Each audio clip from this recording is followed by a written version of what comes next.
truly deserves it. It's a joy for me to be here and speak for him and to join with all of you in providing support for this campaign. And the reasons are many. I won't go into all of them, but most of you know very well that Jim has done an outstanding job.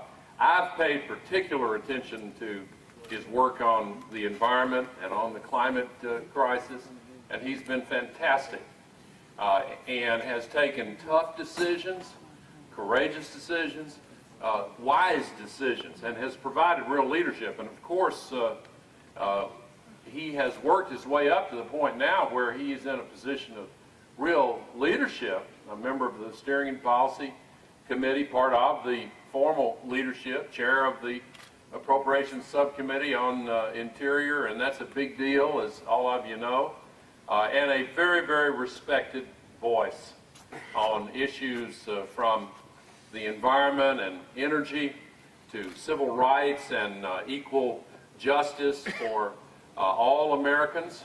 And of course that's core to who we are as Americans, and each successive generation has its own new challenges to expand the tremendous dream and vision that led to the founding of this country in the first place. And Jim has been true to the American spirit all the way along the line. He's also been very prescient.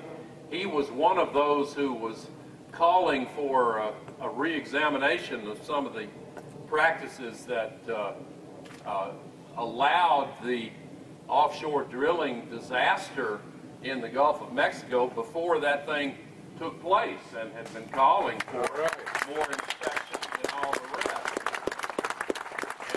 And really has been a leader on protecting Virginia's coast, cleaning up the Chesapeake Bay, fighting for cleaner water, cleaner air, a better environment, a better future.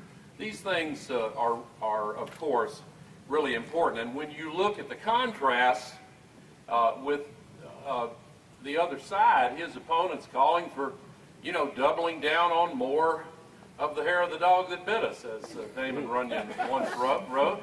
More fossil fuels. Let's just go back, and more drilling and more carbon pollution, and pretend that that's going to solve the problem. And of course, it's not. Jim has also been very attentive to this district, and I don't need to tell this crowd this, but on all the infrastructure issues and employment issues and all of the major measures that affect the flows of revenue into this district, he knows how to get in there and slug it out and get the results for his constituents.